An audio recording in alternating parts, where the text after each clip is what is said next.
If you've been watching this channel long enough, then you should absolutely know who Kent Hovind is. I've looked at many of his videos in the past and of course have appeared in, I think, around 13 Whack an Atheist episodes. I'm very proud of that. But I'm getting tired of his same old arguments, so I thought it was about time that I offered him a challenge.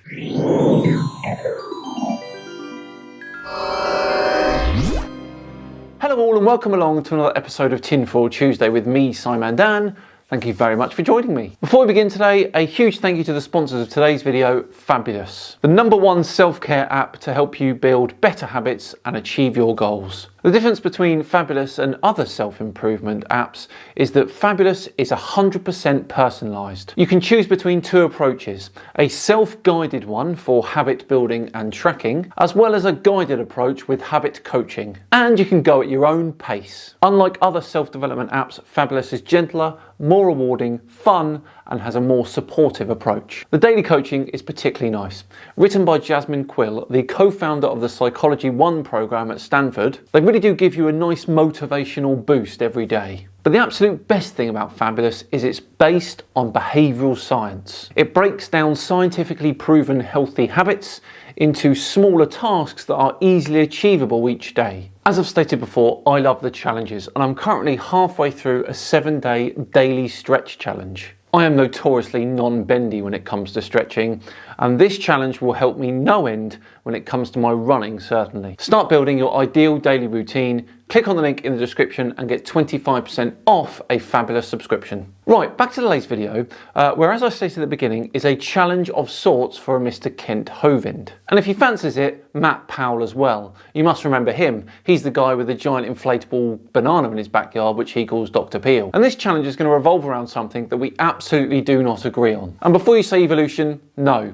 Kent is way too slippery on that subject and I don't want to give him any wiggle room. I am of course talking about the age of the Earth. Now it's my intention to offer 3 major points regarding the age of the Earth and how I understand that of course the Earth is 4.55 billion years old and not, as Kent and Matt agree on, a measly 6,000. Now Kent of course is welcome to try and explain away my 3 points of this challenge, but I must insist that if he does, he supplies proper citations in the form of scientific papers or studies. I will then round up the video offering Kent a chance to put forward 3 points for his belief that the Earth is 6,000 years old, which we can potentially look at a later date. Right, should we get to it?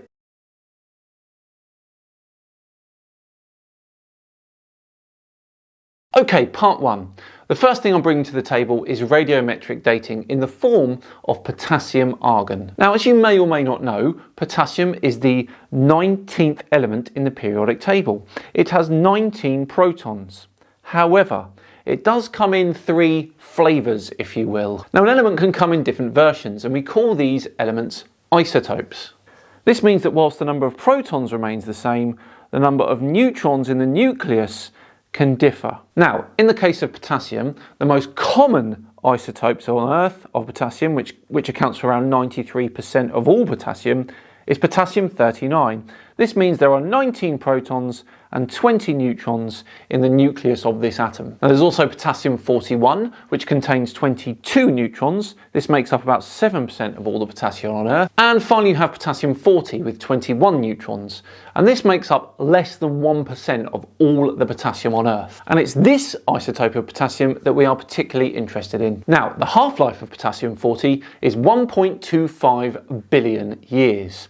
Half-life, of course, being the amount of time it takes for half of that substance to decay. And this, of course, straight away invalidates any argument that Kent brings up with radiometric dating, because he seems to focus on carbon dating, which obviously carbon-14 only has a half-life of around 5,300 years. Okay, so back to potassium-40.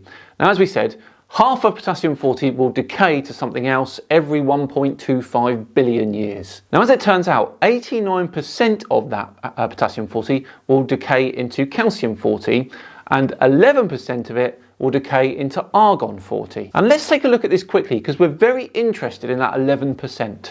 So as you can see, argon has 1 less proton than potassium, but the same mass number. Now this must mean that somehow, a proton becomes a neutron. Now this happens via a form of beta decay called electron capture. I won't go into too much detail here, but this is the process by which a nucleus captures an electron, and this effectively turns one of the protons into a neutron. And once this happens, we've got a brand spanking new atom of argon. And what do we know about argon? We know that it's a noble gas. And noble gases are completely inert in that they don't react with anything. Now this is a perfect scenario when it comes to dating things like volcanic rocks, because this argon will leave any freshly erupted lava when it's in a liquid state because it's inert. Now what this does is effectively 0 o'clock of this newly erupted lava. So when you test a piece of volcanic rock that, let's for argument's sake, erupted shortly after the Earth formed, you can look at the ratio of argon 40 to potassium 40. And you'll know that for every 1 argon atom in that sample, there would have been 10 potassium atoms. And you can then extrapolate the age of that sample based on the ratios of the argon 40 and potassium 40. It is a fact that potassium 40 decays in this manner. It is a fact that potassium 40 has a half-life of 1.25 billion years. So Kent, what I want to know is, how do we get the result of 4.55 billion years as an age for a sample for some of the older igneous rocks that we test? Okay, that's the first part out of the way. Let's move on to part 2.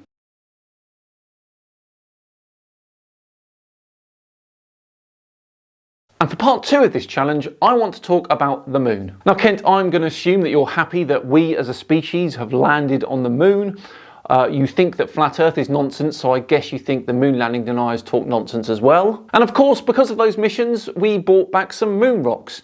And some moon rocks from the Apollo 14 mission are of particular interest here. Now, researchers placed some of that moon rock in acid, dissolving the moon rock to leave zircon behind, a sturdy mineral which would have formed when the moon first cooled in its creation. They then dated that zircon using uranium-lead dating, a similar technique to the potassium-argon dating I was talking about a minute ago. Now with this completed, researchers found that the age of some of these moon rocks was up to 4.51 billion years old, a mere 60 to 100 million years after the formation of Earth. So Kent, for this one, an explanation how they can get such a similar result from 2 different planetary bodies. A result which, by the way, is far, far greater than the 6,000 years that you profess. Right, that was a short one. Let's move on to part 3.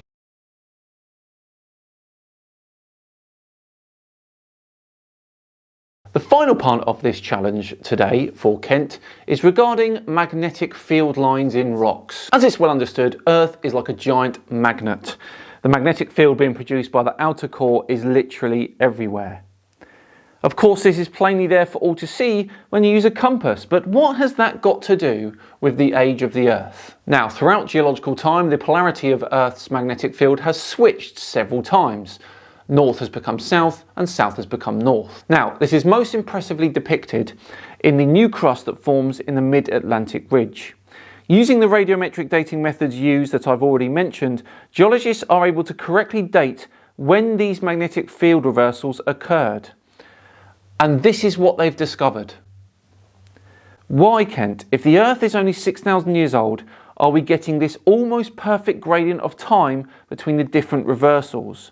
Even if we take the youngest sample near the centre, the newest rock, we get a date of 0.8 million years, vastly longer than your 6,000. So Kent, what is causing these results? Why are the ages of these rocks increasing as we move further away from the ridge? And how does this evidence work when it comes to your 6,000-year-old Earth? Now, 3 challenges there for Kent and his good colleague Matt Powell to have a look at and discuss. I'll be very interested to hear what he says about all 3 and whether or not he can justify some of the results I've explained there. And as I said at the start, Kent, if you want to put forward 3 pieces of evidence for a 6,000-year-old Earth, I'll be very interested to see your best 3 and I'll take a look at those in a future video. Well, there we go, another Tinfoil Tuesday video, all wrapped up, all done and dusted. I hope you enjoyed it. A huge thank you for watching today. If you did enjoy it, please do consider subscribing. As I've said, I've done many videos on Kent and Matt Powell.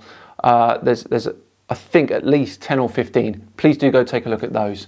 And if you really enjoyed today's video, then a like would be good as well. Thank you. Just enough time to once again thank Fabulous for sponsoring today. Remember, click the link in the description and you can get 25% off a Fabulous subscription. I have been Simon Dan. Have yourselves a great week And I'll see you all on Friday, where it's the return of Mr. Interesting, Jaren. See you then.